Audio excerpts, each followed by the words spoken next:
오늘 우리에게 주시는 하나님 말씀은 여호수아 11장 4절에서 6절까지 우리 석절의 말씀입니다.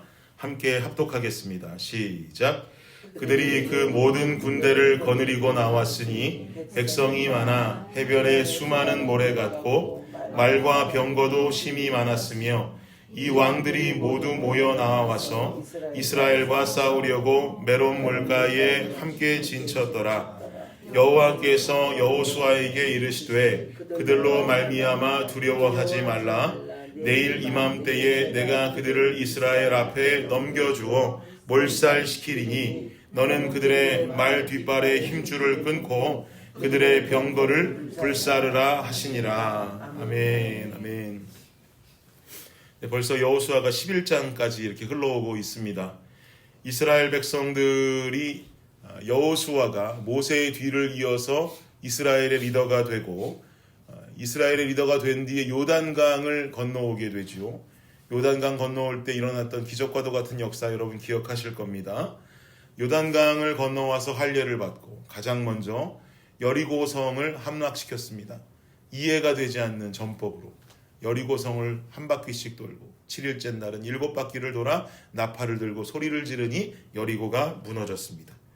그리고는 아이성을 상대로는 아픔이 한 번은 있었지만 그래도 결국 승리를 거두었습니다. 그리고 나서는 무슨 일이 있었습니까? 광야에서부터 하나님 역사하심에 대한 소문을 익히 들었던 기브온 사람들, 그 기브온 사람들이 이스라엘 족속들에게 다가와서는 거짓을 말하면서 화친을 맺기 원했죠. 이렇게 기브온과 화친을 맺고는 그 다음 이스라엘 백성들은 가나안 남부 지역의 왕들을 다 무찔렀습니다.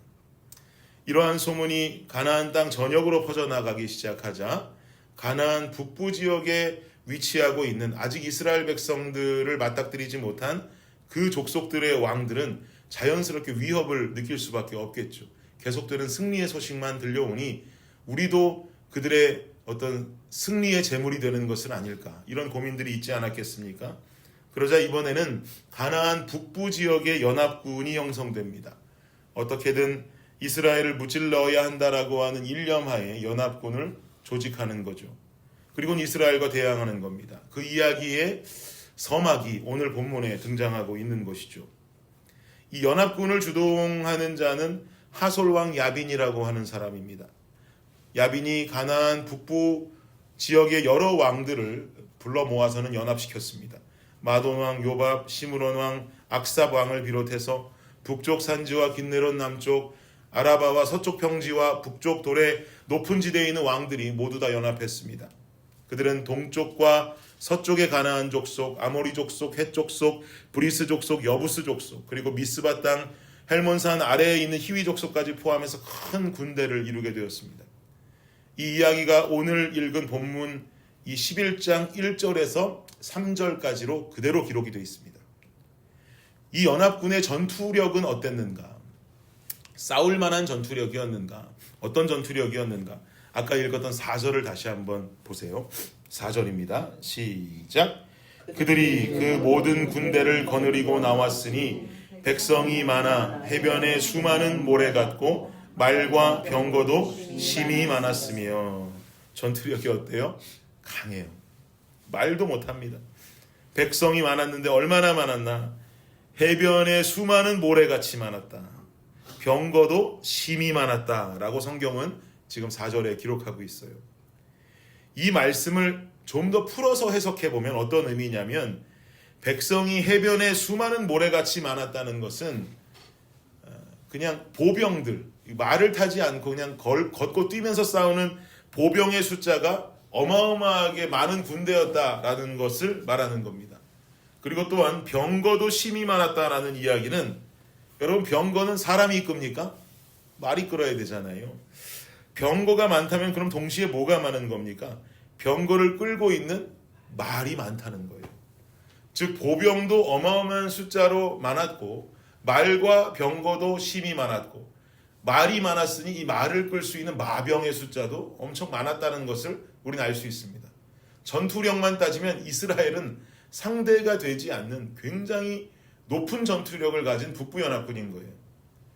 그런데 현재 이스라엘의 상태는 어떻습니까?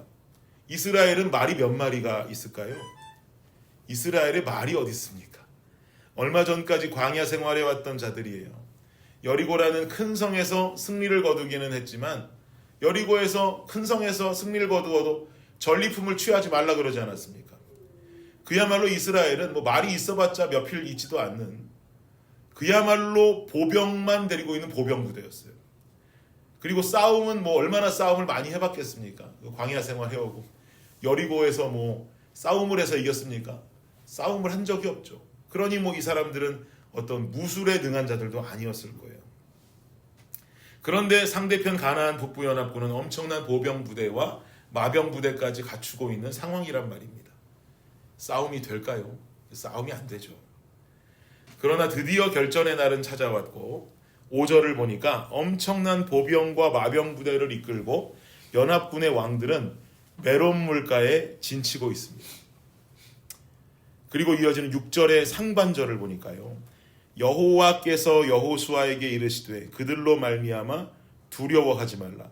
내일 이맘때에 내가 그들을 이스라엘 앞에 넘겨주어 몰살시켜버리겠다라고 약속했어요. 얼마나 멋집니까? 하나님께서 여호수아에게 말하시는 거예요. 야, 두려워하지 말아라.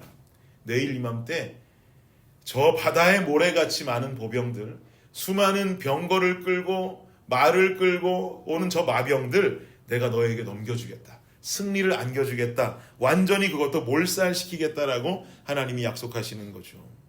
그런데 여러분 생각해 보십시오. 상식적으로 이 전투에서 승리를 한다는 것이 의미하는 것은 상대편 보병들은 싸우다 다 몰살당하고 죽게 되겠지만 또 마병들도 죽을지 모르지만 사실은 마병들이 이끌고 온 그 병거와 수많은 말들은 이스라엘이 전리품으로 취할 수 있는 것 아닙니까?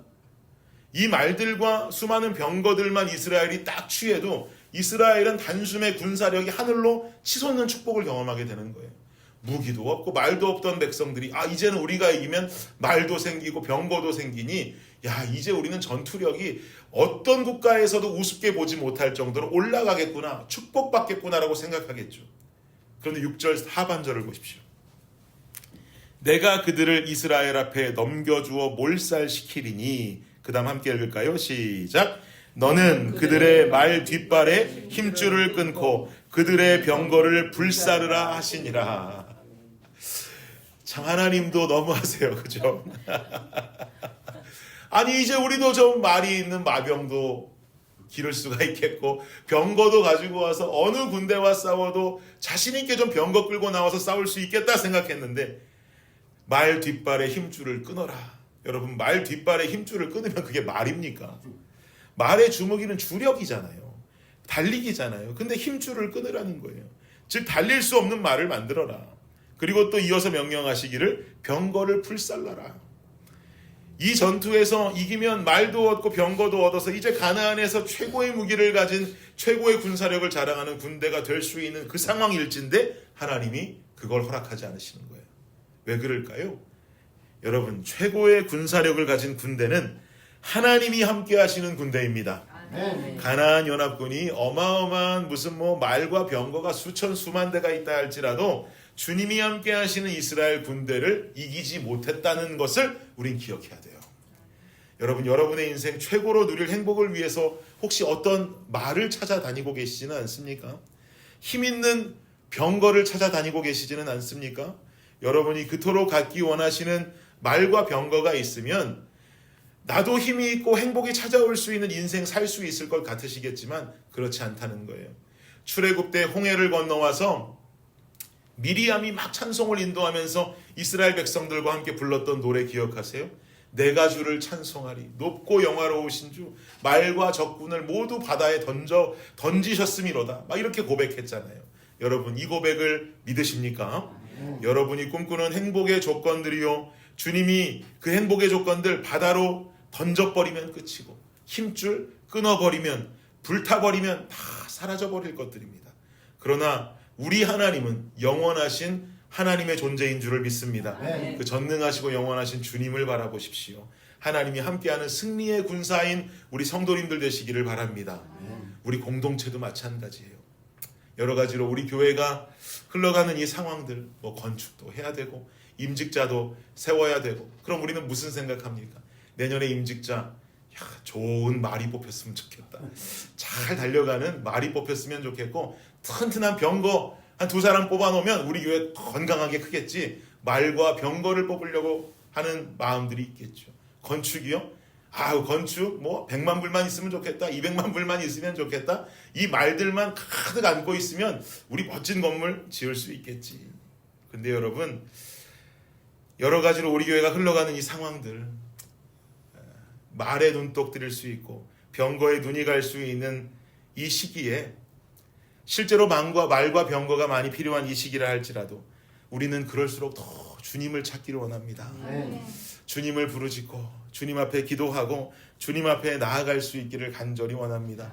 저는 너무 기분이 좋아요. 지금 오늘 이 자리에 모이신 여러분, 또 저렇게 온라인으로 모이신 여러분, 숫자를 다 합하니까 그래도 우리 교회의 10%가 훌쩍 넘어가는 숫자가 모여서 기도하고 있어요. 여러분, 한 교회의 새벽에 그 전교인의 10%가 모이는 것만 해도 대단한 겁니다. 모이지 않는 교회 너무너무 많아요. 그런데 이 작은 교회에서 이 수많은 사람들이 새벽에 모여서 온라인으로 오프라인으로 부르짖고 소리 지르고 난리가 벌어지는데 주님이 그 기도를 안 들으시겠습니까? 주님이 듣고 응답하실 줄을 믿습니다. 그 하나님의 이름을 더 부르며 상식선을 벗어난 하나님의 일하심이 우리 교회에 여러분 성도님들 한 분 한 분의 삶 가운데 축복과 간증으로 임할 줄을 믿습니다. 이 삶을 향해서 오늘을 살아가는 우리 모두, 그리고 우리 블레싱 교회가 되시기를 예수님의 이름으로 축원합니다. 기도하겠습니다. 주님 감사합니다. 우리는 늘 주님 앞에 부르짖습니다. 주님, 말이 필요합니다. 주님, 병거가 필요합니다. 주님, 우리는 앞으로 우리 교회가 해나가야 할 일들도 보니 주님, 말이 있어야겠습니다. 병거가 있어야겠습니다. 말 같은 임직자가 있어야겠습니다. 병거 같은 리더가 있어야겠습니다. 주님, 이 기도가 틀린 기도는 아니라 생각합니다. 그러나 아버지, 우리가 더 그것보다 크게 부르짖고 주님 앞에 간구해야 될 것은, 주님, 우리는 주님이 필요합니다. 주님, 우리는 하나님의 역사가 필요합니다. 아버지 하나님, 이 기도가 우선적으로 나오고 주님 앞에 매달릴 수 있는 우리 블레싱 교회와 모든 성도님들의 삶이 되게 하여 주시옵소서. 말과 병거가 있으면 행복할지 모르나 주님 가져가시면 하루아침에 없어질 것들입니다. 힘줄이 끊어지고 병거가 불타버리면 다 썩어 없어질 것들입니다. 우리는 영원하신 주님이 필요합니다. 주님이면 만족합니다. 주님께서 우리와 함께하여 주심으로 말미암아 도저히 믿을 수 없는 놀라운 아버지 하나님의 역사가 이 공동체와 우리 개인의 삶 가운데 임하게 하여 주시옵소서. 감사합니다. 이 모든 말씀 예수님의 이름으로 기도드립니다. 아멘.